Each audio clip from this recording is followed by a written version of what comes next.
To the first lecture of geometry class 9th Maharashtra board. अभी आज से हम महाराष्ट्र बोर्ड की जो ज्योमेट्री है क्लास 9 की वो शुरू करेंगे इस लेक्चर से। तो ज्योमेट्री का इंट्रोडक्शन शायद आपके लिए सेपरेटली अभी आया हो। आपने क्लास 8 में भी ज्योमेट्री के काफी सारे चैप्टर्स को देखा है और ज्योमेट्री को कहीं ना कहीं पढ़ा है। ठीक है, सब्जेक्ट के बारे में थोड़ा सा स्टूडेंट्स के पर्सपेक्टिव से मैं इसका इंट्रो दे दूं। ज्योमेट्री मेजॉरिटी बच्चों के लिए जिनका मैथ्स अच्छा नहीं होता है या एवरेज होता है, उनके लिए काफ़ी ज़्यादा डिफिकल्ट हो जाता है ज्योमेट्री लेकर, क्योंकि उनको लगता है कि ज्योमेट्री बहुत ही डिफिकल्ट सब्जेक्ट है। उसकी वजह ये है कि ज्योमेट्री का हर सम अक्सर मेजॉरिटी एक्सरसाइज में ये होता है कि पहले के बाद जो दूसरा सम होता है फिर तीसरा सम होता है, हर एक अलग अलग सम होता है। तो इतना भी अलग नहीं होता है, पर बच्चों को काफ़ी ज़्यादा उसमें एक फोबिया आ जाता है कि ज्योमेट्री टफ है। जहाँ तक मैं जानता हूँ और मेरे नज़रिए की बात है, और मैंने तकरीबन 8 बैच पढ़ाए हैं 9 के, तो जहाँ तक मेरा नज़रिया है ज्योमेट्री ज़रा भी टफ नहीं है एक्चुअली। ठीक है, उसको आप ध्यान से देखें। ज्योमेट्री करने का सिर्फ एक ही तरीका है, फिगर को अच्छे से एनालाइज करना और थियरम्स को उसके साथ जोड़ना। जब आप फिगर को एनालाइज करके थियरम्स को उसके साथ जोड़ देंगे, बस ज्योमेट्री आपकी वहीं कंप्लीट होती है। ठीक है, तो चलिए उसका इंट्रोडक्शन पढ़ते हैं ज्योमेट्री का, कि ज्योमेट्री एक्चुअली है क्या और हमें क्या क्या मालूम है ज्योमेट्री के बारे में। तो ज्योमेट्री, जियोमेट्री ऐसे कहते हैं। जियो का मतलब तो आप जानते ही होंगे, क्योंकि जियो ज्योग्राफी में भी आता है। तो जियो का मतलब क्या होता है? अर्थ। मेट्री का जो मतलब होता है वो होता है मेजरमेंट, यानी कि अर्थ का मेजरमेंट। तो लिटरली हम ज्योमेट्री में अर्थ का मेजरमेंट नहीं करते हैं, बट हम यहाँ पर अलग अलग फिगर्स को पढ़ते हैं, उनके एनालाइज करते हैं जो अर्थ पे फिगर्स हैं। आप जैसे कि कोई एक चीज़ को देखो, उसमें पर्टिकुलर शेप दिखाई देगा। दीवार को देखो या टाइल्स को देखो तो आपको स्क्वायर दिखाई दे, रेक्टेंगल दिखाई दे। ऐसे दुनिया के अलग अलग शेप्स और फिगर्स को हम ज्योमेट्री में पढ़ते हैं। ठीक है, तो ज्योमेट्री की शुरुआत कई 100 सालों पहले से हो चुकी थी। इंडिया ने भी इसमें कई सारे कॉन्ट्रीब्यूशन दिए हैं, जैसे आर्यभट्ट का नाम है और कई सारे मैथमेटिशियंस हैं जिसका नाम आप टेक्स्ट में पढ़ सकते हैं, जिन्होंने ज्योमेट्री के बारे में हमें काफ़ी सारी चीज़ें बताई। ठीक है, तकरीबन ऐसे बोला जाता है कि 1600 में ये शुरू हुआ था ज्योमेट्री पढ़ाना, मतलब ज्योमेट्री को डेवलप करना। दूसरी बात ये है कि ज्योमेट्री काफ़ी अलग अलग तरह की होती है, मतलब अलग अलग टाइप्स ज्योमेट्री के जो पढ़े जाते हैं। हम जो ज्योमेट्री पढ़े वो यूक्लिडियन ज्योमेट्री होगी। ठीक है, ठीक है, और भी ज्योमेट्रीज होती हैं, तो उसके अलावा हम मतलब उस ज्योमेट्री में अलग बात होती है, मतलब उसके डेफिनेशंस अलग है, उसके रूल्स अलग है। इमेजिन करो कि अगर ABCD बदल जाए या उसकी जगह कुछ और आ जाए तो कोई भाषा ही अलग बन जाएगी। तो वैसे ही यहाँ पर भी ज्योमेट्री होती है, पर कुछ और अलग ज्योमेट्री पढ़ते हैं। तो हम ओवरऑल जो हम ज्योमेट्री पढ़ते हैं वो यूक्लिडियन ज्योमेट्री है। ठीक है, ओके। तो ज्योमेट्री का मतलब ये होता है, एक बेसिक सा इंट्रोडक्शन दिया। चाहते हो तो मैं पूरा एक लेक्चर बना सकता हूँ इसके ऊपर कि ज्योमेट्री की हिस्ट्री क्या है, कैसे डेवलप हुआ और कहाँ आगे बढ़े। बड़ा इंटरेस्टिंग होगा। अगर इंटरेस्टेड हो सुनने में तो बोलना। हाँ, अब शुरू करते हैं। मैं ना आज पहले लेक्चर में आपसे एक कमिटमेंट ले लेता हूँ। ठीक है, पहले इस लेक्चर में तुमसे कमिटमेंट लेता हूँ, ज्योमेट्री जो तुम्हारी शुरू हो रही है तो उसमें जरा भी डरना नहीं। जितना जैसे जैसे मैं कराना उतना करते जाओ, आराम से ज्योमेट्री कंप्लीट होगा, इजीली होगा। ठीक है, चलो तो आराम से करेंगे उसको। हाँ, तो अब ज्योमेट्री में हम कुछ चीज़ों को पढ़ते हैं। हाँ, ज्योमेट्री में दो बातें होती है, एक्सियम्स होते हैं और थ्योरम्स होते हैं। ठीक है, एक्सियम्स किसे कहते हैं? थ्योरम पर मैं आऊँगा जब हम पढ़ेंगे थ्योरम्स के बारे में। एक्सियम्स पर आता हूँ। एक्सियम्स क्या होता है? एक्सियम्स ऐसी चीज़ है जिनको हम डिफाइन नहीं करते, बस होती है, यू कांट डिफाइन। जैसे कि एक पॉइंट है, तो इस पॉइंट को अगर मैं कहूँ कि डिफाइन करो कि एक पॉइंट होता क्या, तो उसका कोई डेफिनेशन नहीं है। तो ज्योमेट्री में लाइन का, पॉइंट का और प्लेन का कोई डेफिनेशन नहीं होता। पॉइंट ये होता है, लाइन सेट ऑफ पॉइंट्स होती है बोल सकते हो। प्लेन कुछ ऐसे होते हैं जो हर डायरेक्शन में क्या हो सकते हैं, एक्सटेंड कर सकता है। कोई भी प्लेन हो सकता है। ज्योमेट्री के लिए बोर्ड भी क्या है, प्लेन है। ठीक है, जो हर जगह से एक्सटेंड होता रहे वो प्लेन में आता है। उसका कोई डेफिनेशन, पर्टिकुलरली कोई डेफिनेशन नहीं है। ठीक है, और भी काफ़ी सारी इंटरेस्टिंग चीज़ें हैं ज्योमेट्री में, हम पढ़ेंगे। अब हम जाएंगे एक्सरसाइज की तरफ, जो हमारा पहला एक्सरसाइज है, और हमारे चैप्टर का नाम ही जो है वो है बेसिक्स ऑफ ज्योमेट्री। ठीक है, तो बेसिक कंसेप्ट्स ऑफ ज्योमेट्री देखना है हमें, तो हमारे चैप्टर की जो पहली एक्सरसाइज है उसे करना है। चैप्टर की पहली एक्सरसाइज के लिए मैं कोई एग्जाम्पल लेकर बताना नहीं चाहता हूँ, क्योंकि आपको समझने आ जाएगा नॉर्मली जैसे आप एक्सरसाइज को स्टार्ट करेंगे। इतना याद रखना है आपको कि आज आप बिटवीननेस की प्रॉपर्टी पढ़ेंगे। बिटवीननेस का मतलब ये है कि अगर कोई पॉइंट दो पॉइंट के बीच में आ रहा है, 3 अगर पॉइंट होंगे एक लाइन पर, ऐसे बना लेते हैं,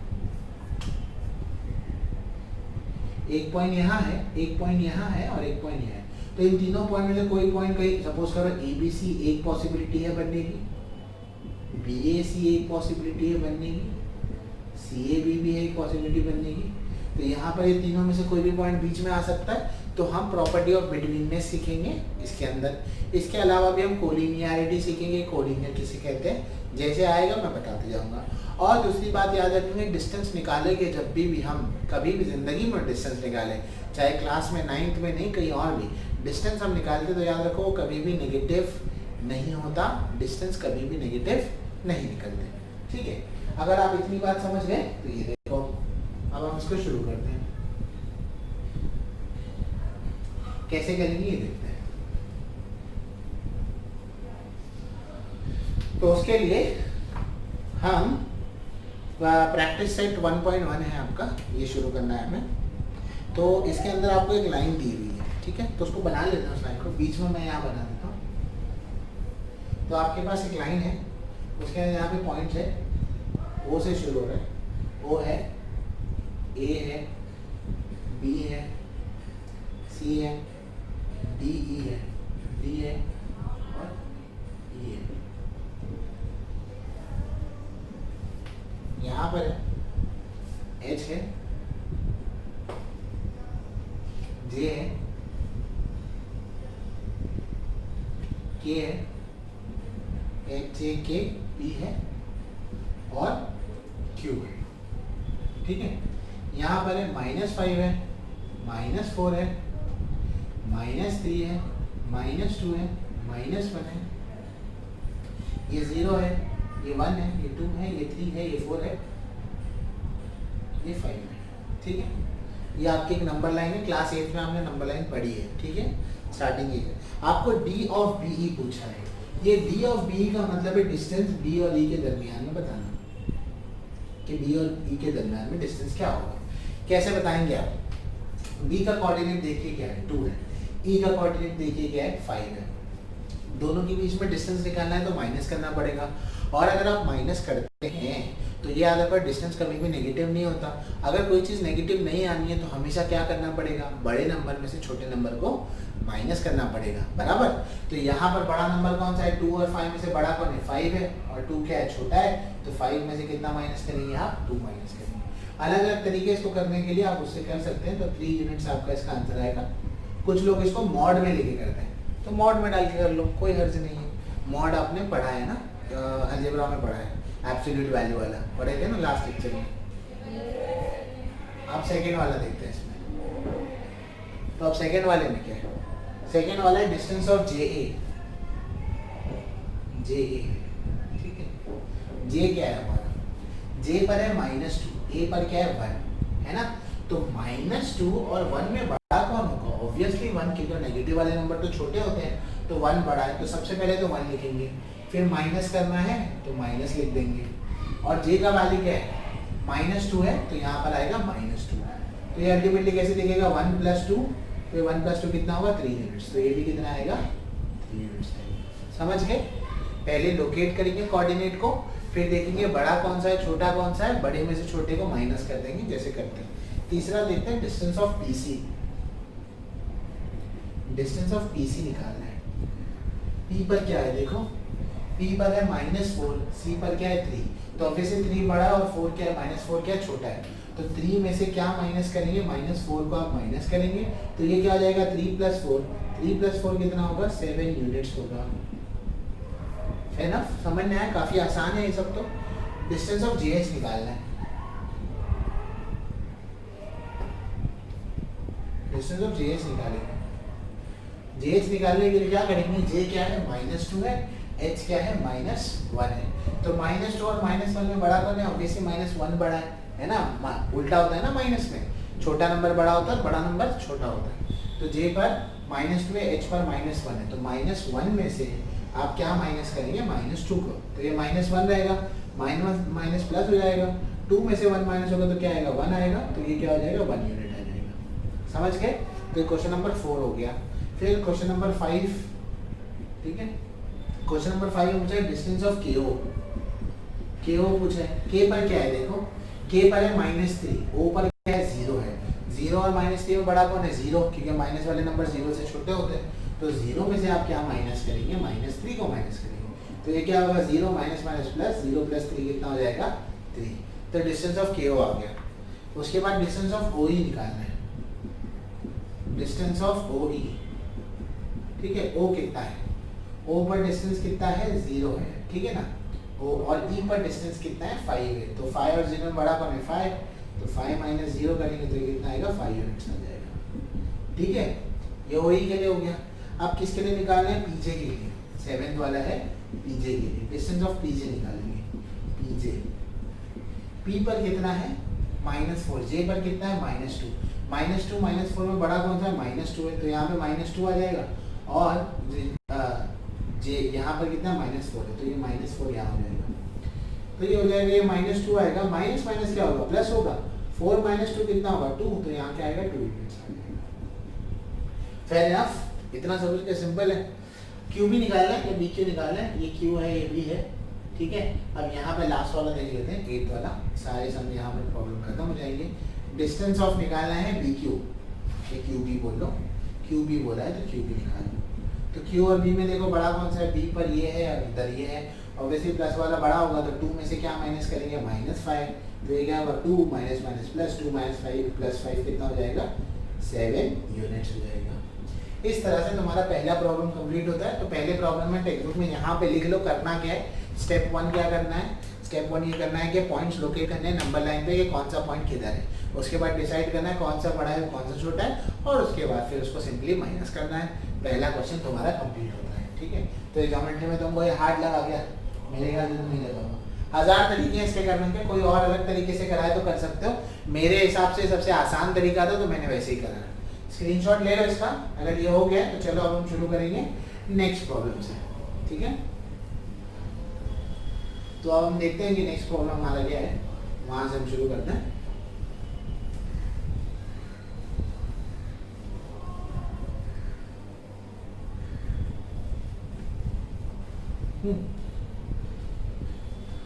चलिए देखते हैं।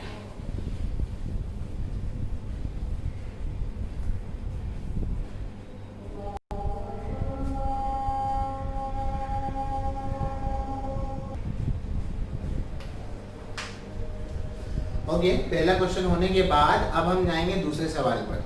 हमारा जो दूसरा सवाल है वो ये कह रहा है if the coordinate of A is x and B is y then find the distance between AB। वही करना है जो कर रहे थे ऊपर, AB के बीच में डिस्टेंस निकालना है, खाली x और y के फॉर्म में अब दे दिया गया है, ठीक है। क्वेश्चन नंबर 2 के फर्स्ट से शुरू कर रहे हैं हम। x का वैल्यू जो है वो 1 है, y का वैल्यू जो है 7 है, ठीक है। ये A है और ये B है, डिस्टेंस ऑफ AB निकालना है, तो वही बड़ा नंबर कौन सा है देख लो। तो डिस्टेंस ऑफ AB निकालने के लिए बड़ा नंबर है यहाँ पर 7, छोटा नंबर है 1, तो 7 - 1 हो जाएगा, वो कितना आ जाएगा 6। तो डिस्टेंस ऑफ AB कितना आ जाएगा 6 आ जाएगा, ठीक है। समझ गए, मुझे इसमें सारे क्वेश्चंस कराने की ज़रूरत नहीं है, मैं सेकेंड और आपको करा देता हूँ तो 4th वाला क्वेश्चन, ठीक है।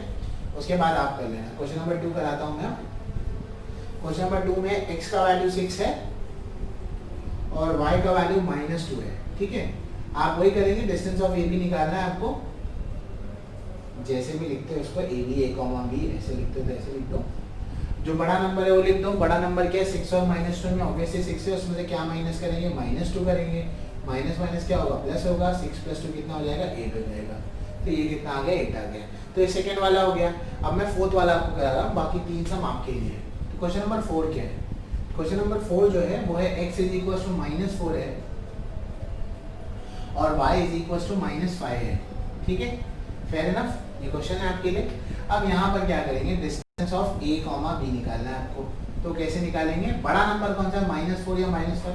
माइनस में उल्टा होता है, मैं पहले भी बता चुका हूँ क्या होता है, छोटा नंबर बड़ा और बड़ा नंबर छोटा।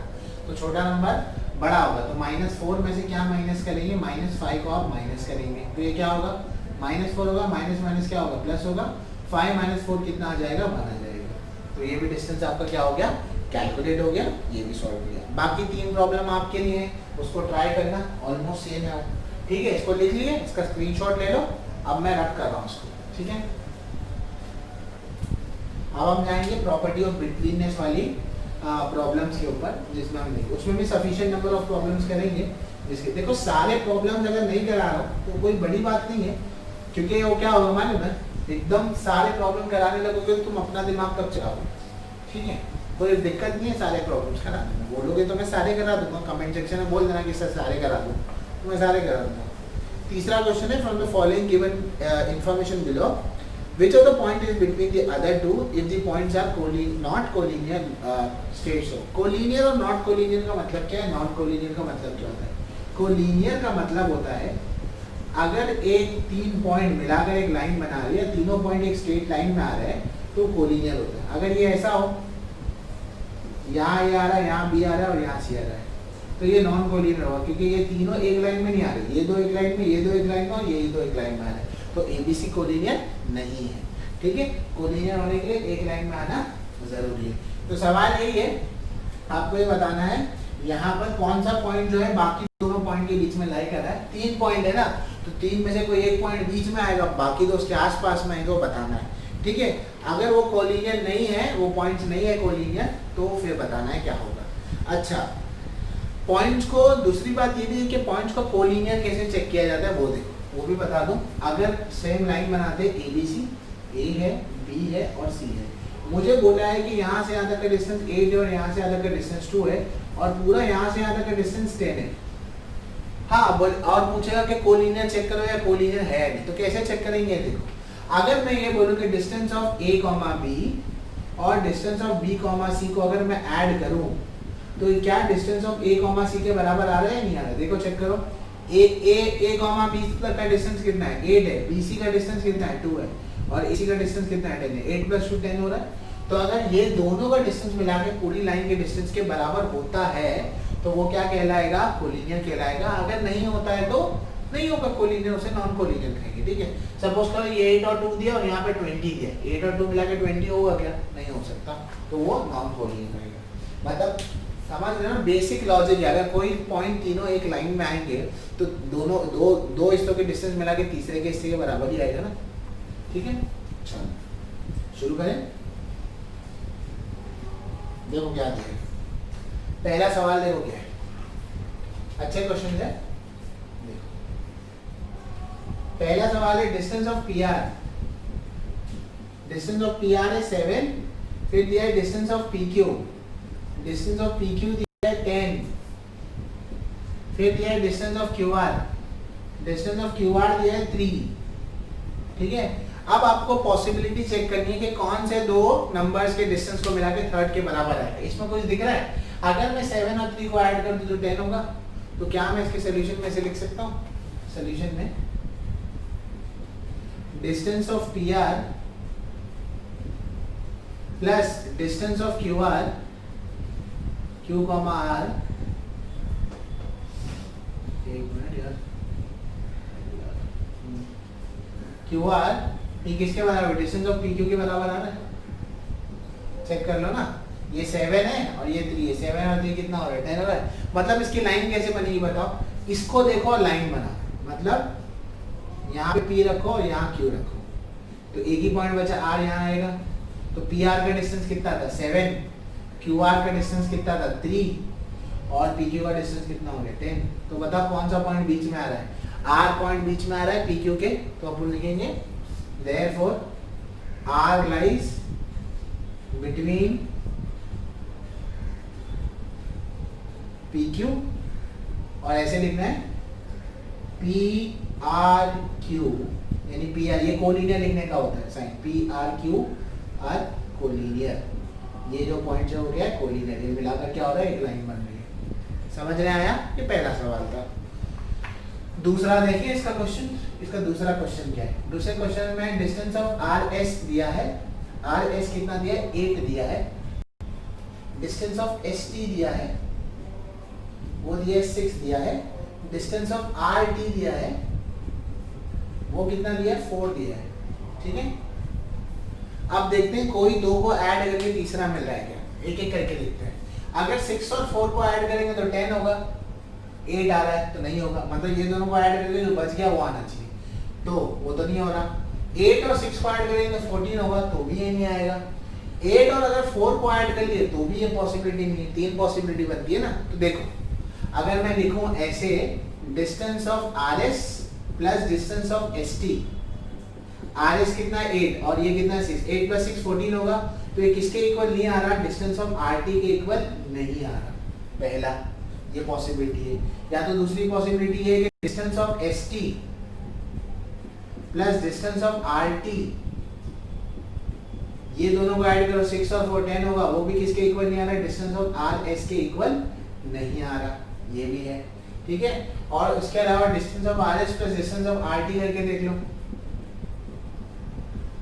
आर टी है और डिस्टेंस ऑफ आर एस है, ये डिस्टेंस ऑफ एस टी के बराबर नहीं आ रहा, तो इसकी कोई भी पॉसिबिलिटी नहीं बन रही, तो हम लोग लिख देंगे therefore R S and T R non collinear, है ना। रीजन देना था क्यों नहीं है, तो ये देख लो यहाँ पे किसी को भी ऐड करके वो बन नहीं रहा है, यानी कि वो तीनों एक लाइन में नहीं आ रहे होंगे। समझ गए, ये दो प्रॉब्लम को लिख लो। अब हम जाएंगे तीसरे प्रॉब्लम की तरफ। ठीक है, ये लिख लिया, चलो मैं कर रहा हूँ इसको। ओके, अब हम तीसरे प्रॉब्लम की तरफ चलते हैं कि हमारा तीसरा क्वेश्चन क्या कहता है। हमारा जो तीसरा क्वेश्चन है बेटा,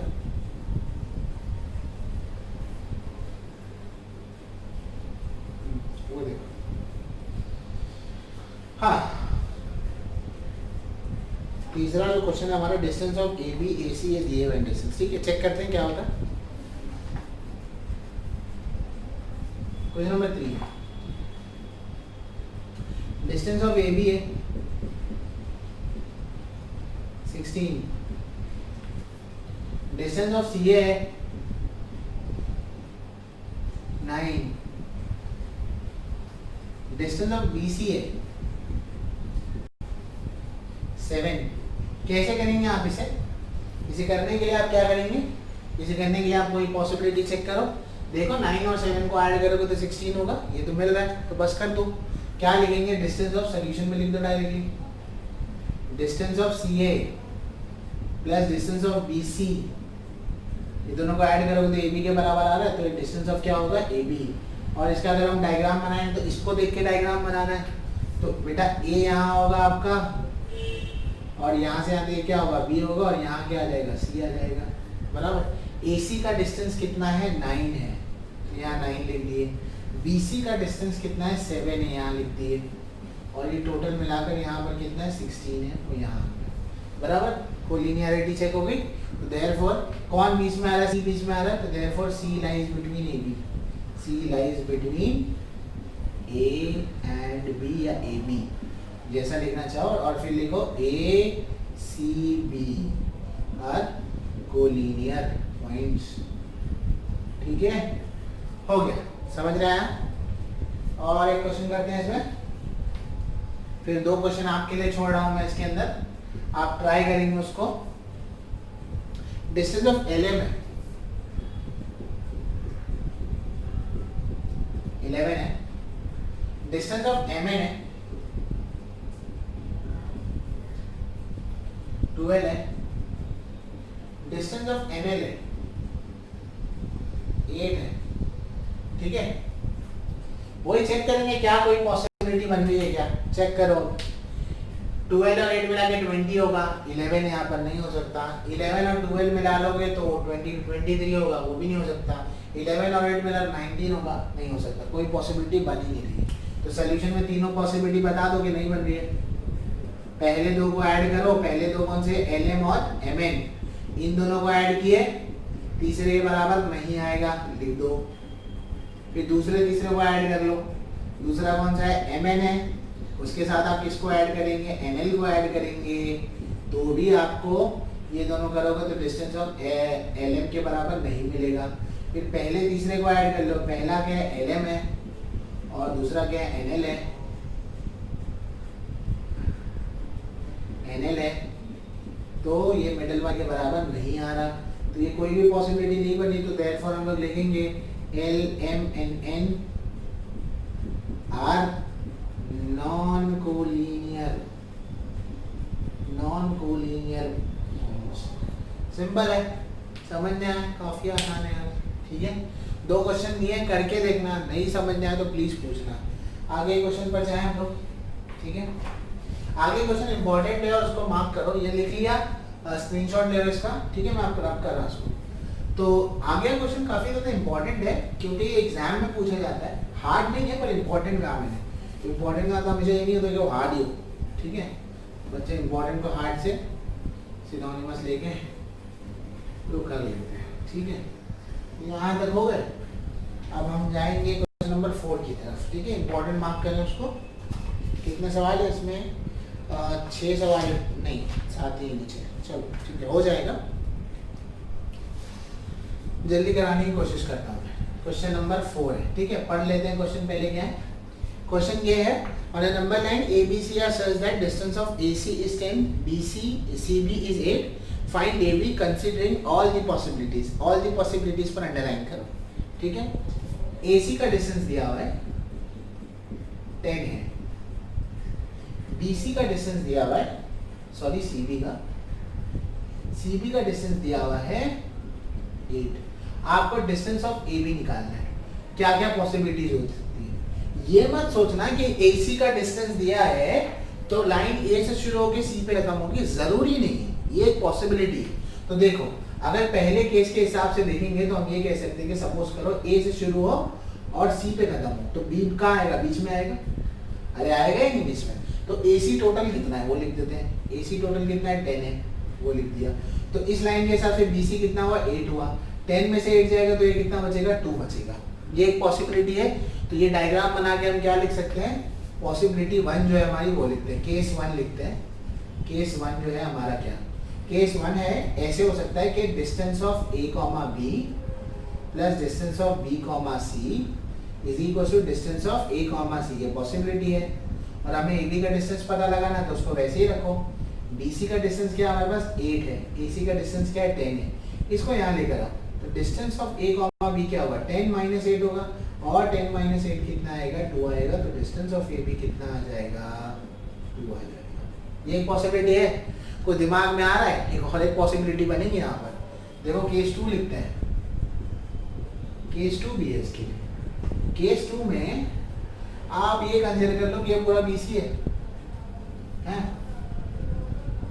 देखते हैं ये पॉसिबिलिटी बनती है कि अगर BC यहाँ लिए तो AB कहाँ आएगा? यहाँ पर आएगा। अरे बराबर है, ठीक है। तो ये पॉसिबिलिटी है क्या? चेक करते हैं। तो BC टोटल कितना हो जाएगा? 8 बराबर। BC टोटल हो गया 8 और फिर AC 10। ये हो सकता है क्या पॉसिबल? पूरी लाइन 8 की हो और इतना हिस्सा 10 का हो? ये वाला केस तो पॉसिबल नहीं है। तो केस 2 वाला, ये वाला केस तुम्हारा पॉसिबल नहीं है। तो इसको लेंगे भी नहीं, किसी बताने के लिए लिया क्योंकि ऐसा नहीं लगे तुमको मतलब कि ये केस हो सकता था और लिखे नहीं। इसको लिखना इसलिए नहीं कि हमें सिर्फ आंसर वही केस के लिखना है जिसकी पॉसिबिलिटी है। ठीक है, तो इसको नहीं लेते हैं तो कोई और केस देखते हैं। और एक केस बनेगा ना इसके अंदर। तो ये तो हो गया। हाँ, अब एक और एक केस देखते हैं, ये तीसरा वाला, जिसके अंदर हम ऐसे कर सकते हैं कि हमने ABC लिया था ना, हम ऐसे ले सकते हैं। अब A रखें, C रखें और B रखें। ठीक है, AC कितना है? 10 है। BC कितना है? 8 है। टोटल प्लस हो गया, AB का वैल्यू 18 मिल सकता है। ये भी तो एक पॉसिबिलिटी है ना, पॉसिबल है, हो सकता है। उसमें वो पॉसिबल नहीं था ना क्योंकि डिस्टेंस माइनस में आता। ठीक है, और वो पॉसिबल नहीं था क्योंकि टोटल लाइन ही अगर 8 की और एक हिस्सा कैसे 10 का हो सकता है। तो ये पॉसिबिलिटी है। तो इसके अंदर हम क्या बोल सकते हैं? Distance of AC। यहाँ पे अगर कोलिनियरिटी लिखने तो लिख दो ऐसे, therefore A, B, C are collinear। हाँ, ये हो गया। डिस्टेंस ऑफ AC हो गया प्लस डिस्टेंस ऑफ BC हो गया, वो डिस्टेंस ऑफ AB के बराबर है। ठीक है, डिस्टेंस ऑफ AC क्या है? 10 है। डिस्टेंस ऑफ BC क्या है? 8 है। ये डिस्टेंस ऑफ AB आपको देगा। therefore डिस्टेंस ऑफ AB आपको क्या मिल जाएगा? डिस्टेंस ऑफ AB आपको मिल जाएगा 18। तो ये आपकी 2 पॉसिबिलिटी हुई। तीसरी पॉसिबिलिटी नहीं होगी और वो क्यों नहीं होगी वो आपको समझ गया है। ठीक है, तो ये दोनों को लिख लो। चलो मैं रब कर रहा हूँ। अब हम जाएंगे क्वेश्चन नंबर 6 की तरफ। ठीक है, हाँ, तो क्वेश्चन नंबर 6 देख लेते हैं आप कि क्वेश्चन नंबर 6 क्या है।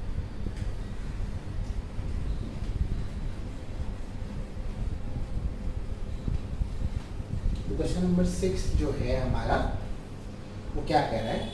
क्वेश्चन नंबर 6 है sketch the proper figure and right the answer of the following question. एक फिगर बनाना है, लाइन बनानी है, उसमें मतलब प्रॉपर डालना है कि एबीसी आएगा कि एसी भी आएगा, ठीक है, जैसा भी होगा। अब दिया है कि यहाँ पर एबीसी है, उसका प्रॉपर फिगर बनाओ, आंसर निकालो। देखते हैं एबीसी का मतलब क्या है। एबीसी का मतलब ये सब लाइन से आ रहे हैं, ठीक है, तो बना लेते हैं। तो यहाँ दिया ये पहला ए आएगा यहाँ पर, फिर यहाँ बी आएगा और यहाँ क्या आएगा सी आएगा। ये बना लिए, मेजरमेंट करके नहीं बनाना है। वो एसी टोटल दिया 11, तो यहाँ से यहाँ तक कितना 11 है, उसको लिख दिया हमने। उसके अलावा हमें बीसी दिया 6.5 है, तो यहाँ हमने 6.5 लिख दिया। आपको क्या पूछा है, ए बी पूछा है, तो सोल्यूशन कैसे निकालेंगे इसका बताओ। वही सेम करेंगे, सेम ऐसे लिखेंगे ए बी सी, है ना। ए बी सी यानी कि तीनों है एक लाइन में, जरूरी नहीं है कि कोलिनियर लिखो, आप समझ जाओगे इससे। तो distance of A comma B plus distance of B comma C किसके बराबर होगा, बोलो। Distance of A comma C के बराबर होगा, ठीक है। तो distance of A comma B तो पता लगाना है। Distance of B comma C कितना 6.5 है और ये कितना है 11 है। इसको यहाँ लाके माइनस करेंगे तो ये क्या होगा बताओ। Distance of A comma B क्या आएगा बताओ, वो होगा 11 माइनस 6.5। 11 माइनस 6.5 जब आप करेंगे, 11 में से 6 माइनस कर दो कितना बचेगा, 5 बचेगा। 5 में से 0.5 निकाल लो तो कितना बचेगा 4.5। तो ये कितना आ जाएगा 4.5 आ जाएगा। सेकेंड वाला, सेकेंड वाले में दिया है आर एस टी, ठीक है, आर एस टी बना लो। ये आर है, ये एस है, ये टी है। क्या क्या दिया है, 3.7 दिया है एस टी दिया है 3.7 है। आर टी आपको फाइंड आउट करना है और एस टी दिया है 3.7 और आर एस दिया है 2.5, ये है 2.5। तो ये आर टी पूरा निकालना है तो निकाल सकते हैं ना। वही सोल्यूशन में हम लोग सेम लिखेंगे जैसे बाजू में लिखा था। क्या लिखेंगे, सेंस आर एस टी मतलब ये तीनों कोलिनियर है। अगर कोलिनियर है तो ये दोनों दो हिस्सों को प्लस कर दो, आर एस और एस टी को प्लस कर दो, तो किसके बराबर होगा, आर टी के बराबर होगा। तो आर एस क्या है 2.5 है, एस टी क्या है 3.7 है, यहाँ क्या है डिस्टेंस ऑफ आर टी है, बराबर। इसको प्लस करो, तो कैसे प्लस करोगे, 7 और 5 को प्लस करो, 3 10 और 12 हो गया, ये 2 डाउन 1 कैरी हो गया, 3 + 2 5 हो गया, 5 + 1 कितना होगा 6 होगा। तो ये 6.2 और ये क्या आएगा डिस्टेंस ऑफ आर टी। सीधे करके लिखना है तो लिख सकते हो, डिस्टेंस ऑफ आर टी क्या है 6.2 यूनिट्स लिखना है, ठीक है। क्वेश्चन नंबर 2 हो गया। क्वेश्चन नंबर 3 है, क्वेश्चन नंबर 3 भी देख लो। फ्रेम से अगर मैं बाहर जा रहा हूँ तो माइंड मत करना, आवाज आएगी तुमको, ठीक है। एक्स वाई जेड है, एक ही बोर्ड पर सारे सम करा दें तो अच्छा होता है ना। तो फिर हम क्या लिखेंगे यहाँ पर, एक्स लिखेंगे, वाई लिखेंगे और क्या लिखेंगे यहाँ पर जेड लिखेंगे, ठीक है। एक्जेड दिया है 3√7, एक्जेड है 3√7 ये दिया है हमें, ठीक है। इसके अलावा हमें एक्स वाई दिया है √7। हमें क्या फाइंड आउट करना है, वाई जेड, ये फाइंड आउट करना है। कैसे करेंगे, सेम सोल्यूशन वैसे ही लिखेंगे। क्या लिखेंगे बताओ, सिंस एक्स वाई जेड लिखेंगे, फिर क्या लिखेंगे बताओ, distance of X Y plus distance of क्या लिखेंगे वाई जेड, वो किसके बराबर होगा, डिस्टेंस ऑफ एक्स जेड के बराबर होगा, ठीक है ना। अब डिस्टेंस ऑफ एक्स वाई क्या है √7 है, डिस्टेंस ऑफ वाई जेड क्या है नहीं पता, डिस्टेंस ऑफ एक्स जेड क्या है 3√7 है। यहाँ कुछ नहीं है तो बेटा 1 है ना, याद रहेगा ना, प्लस √7 यहाँ आकर क्या होगा -√7 होगा। तो ये हो जाएगा 3√7 में से क्या माइनस करेंगे, √7 को माइनस करेंगे, तो ये कितना बचेगा 2√7 बचेगा। और ये तुम्हारा फाइनल आंसर हो गया, ठीक है। इसका स्क्रीनशॉट ले लो। आखिरी क्वेश्चन के लिए सुन लो पहले आखिरी क्वेश्चन, फिर लिख लेना। आखिरी क्वेश्चन ये ओरली सॉल्व होगा। Which figure is form by 3 non collinear point. 3 non collinear point ले लोगे जो अलग अलग है, तो इनको ज्वाइन करोगे तो क्या बनेगा, ट्राइंगल बनेगा, बस यही बताना था। तो इसका आंसर सिर्फ क्या लिखेंगे, ट्राइंगल। सो इस तरह से तुम्हारी फर्स्ट एक्सरसाइज कंप्लीट होती है फर्स्ट चैप्टर की ज्योमेट्री की। होप सो तुमको ये लेक्चर अच्छा लगा होगा। कमेंट सेक्शन में बताओ कि लेक्चर कैसा था, दोस्तों के साथ शेयर करो, चैनल को प्लीज़ सब्सक्राइब करो। जो सब्सक्राइबर्स का काउंट है वो काफ़ी लो है, मतलब वो काफ़ी स्लो प्रोग्रेस होता है और हम वीडियोस काफ़ी ज़्यादा अपलोड कर रहे हैं। अगर आप चाहते हैं कि हम इसको कंटिन्यू रखें तो यही हमारा मोटिवेशन है, लाइक्स और सब्सक्रिप्शन, ताकि हमें मालूम पड़े कि बच्चे उसको देख रहे हैं। कमेंट्स में मेंशन करो।